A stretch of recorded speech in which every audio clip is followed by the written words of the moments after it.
And in 1925, just a few years after the riot, the National Negro Business League held their national conference here in Tulsa. So that really is a testament, I think, to the human spirit, to the character of the Greenwood Pioneers.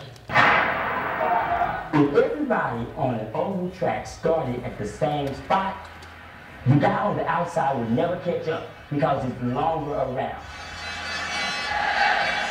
Because of segregation, education, we're behind. How are we going to just move on? Over 242 documented black-owned and operated businesses in the Greenwood community in 1942. Okay, that's 21 years after the riot, which is a relatively short period of time when you consider that the riot essentially wiped out the entire community. It was able to rebuild. It was able to reestablish itself as a national destination. It was again called the Negro Wall Street, or the Black Wall Street, because things were jumping here in Greenwood. Greenwood continued that momentum into the 60s, right into the heart of the civil rights movement. I come here tonight and plead with you. Believe in yourself and believe that you're somebody. Nobody else can do this for us. No document can do this for us.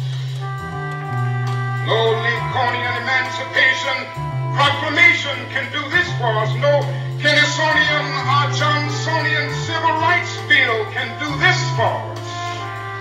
If the Negro is to be free, he must move down into the inner resources of his own soul and sign with the pen and ink of self-assertive manhood his own Emancipation Proclamation.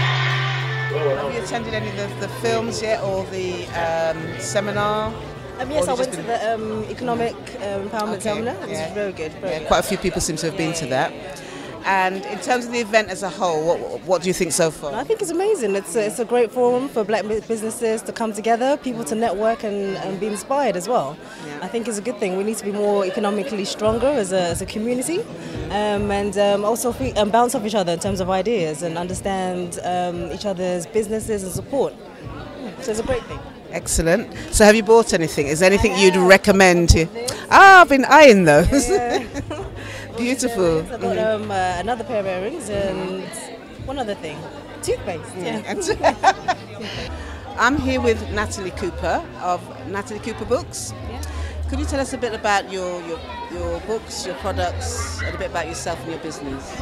Well, I'm a graphic designer, so originally I was asked by someone to produce the African musical instruments colouring book and the African patterns colouring book as well, just to have kind of a more interactive version of the basic book.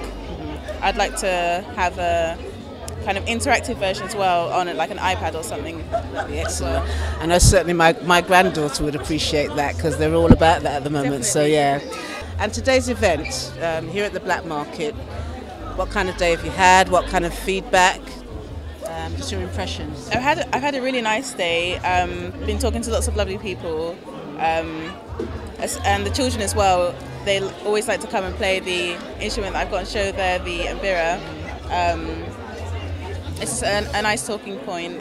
Well, I would say I've had a lot of good feedback going around about this store, because people say, oh yeah, the children's book about the musical instruments, and as you said, that's a very good talking point, and it's called the mbira. Mbira. Yeah. Yep. Tell me, how old are you? I'm 10 years old. You're 10 years old, and you have your own business? Yes. And what's the name of the business, and if you could tell me a little bit about your products and what you do? My business name is Nafasi, Cultured Cards by Nature. It means opportunity. It's basically opportunity by nature. Well, it's my culture, my history, and knowing where I came from. That's how I started it off. This is my second stall, but I'm selling cards in Dalston. There's a place called, no, not Dalston, Stratford. There's a place called Kin Books, and I sell some of my cards there. I'm thinking of making a website. As you can see, my designer over there, he's helping me start my own website, but right now I'm just focusing on my cards. So in terms of your schooling, what happens with school and your education? my school was a waste of time because I knew most of the things there. So that's when my mum took me out of school to home educate me, because I'm quite intelligent. So my mum thought I should make my own business. So you're 10 years old and you're starting out as an entrepreneur. Yeah. So what do you think about today and the event, the black market here today? Well, it's actually been a great success because I brought 39 cards and I've sold 24, so it's been really good. We're a group of animators, writers, illustrators and such, and I had an idea for a cartoon when I was at university called Hardwired, and ever since my first character, I just started meeting more people that was interested in the idea of black superhero characters. I met Darius, I met Jason, obviously my girlfriend Felicia, who I was with from the beginning. And, you know, we just thought, you know what, let's just make our own cartoon. You know, like a cartoon based on like black superhero characters, fiction and what have you. And then as the idea kind of expanded, we started noticing that there was other artists doing the same thing.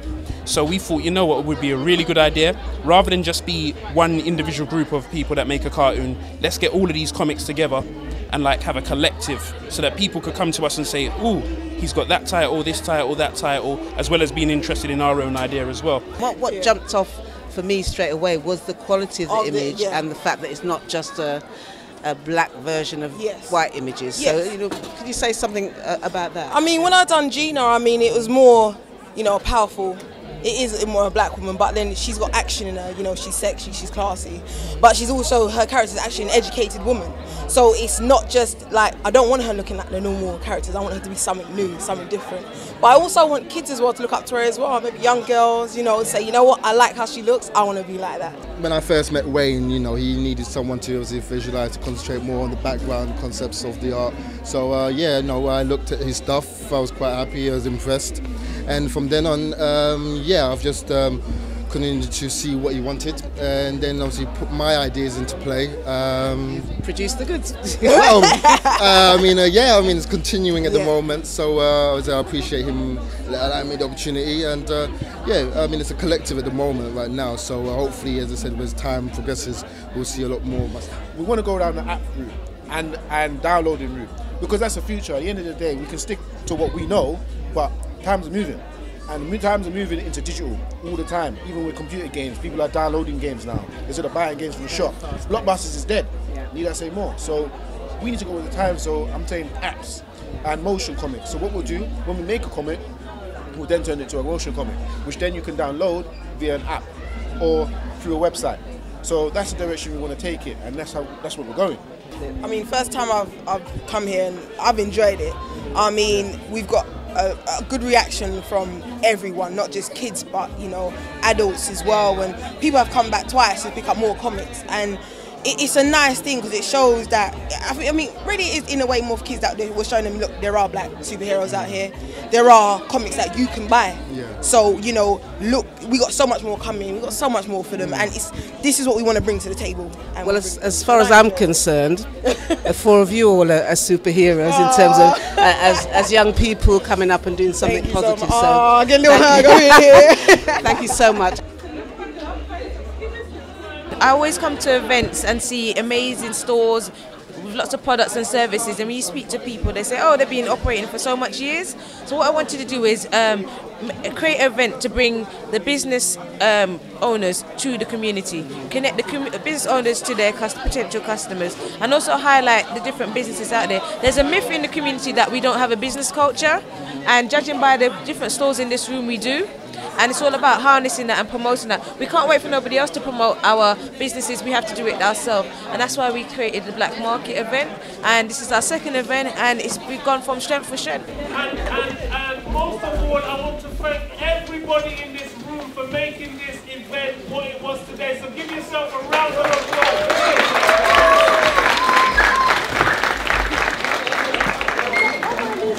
The film festival was basically to use that medium to then promote businesses and to promote the fact that it's not the same old. When you go to certain markets, It's all about people trying to make money and all the rest of it. What we're trying to promote here is the fact that not only that there's black businesses out there doing what they do, the fact that the people, the delegates that come and spend time in the market can do what these people are doing as well. So the films then give them an insight to what's going on out there. I come to say to you this afternoon, however difficult the moment, however frustrating the hour, it will not be long. Sometimes I wonder. I've been approached by so much people already asking me when we're going to do the next one. We're definitely going to do one again with an interesting film program, or even change it up and be more creative as well. Trying to get their message out there about economic empowerment, doing for self, doing your own research as well. And that's part of my presentation I delivered today. And supporting the businesses that are already out there. We have to do it because, and this economic climate that we're in, each one has to support each other. If you listen to what the media is saying, then you will always be down in this economic climate because you're following their structure. Whereas if you create your own structure, in the words of Dr. Claude Anderson, and practice group economics, that could only benefit us more as a people. And this is what we're trying to highlight as Black History Studies, educating the community to educate themselves. And we give thanks for that. Thank you, Mark and Sean. Thank you very much.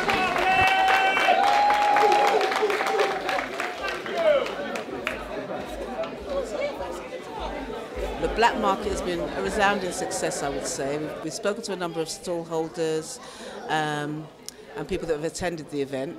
Overwhelmingly, the feedback has been that we need more of these types of events, that we need to support our black business.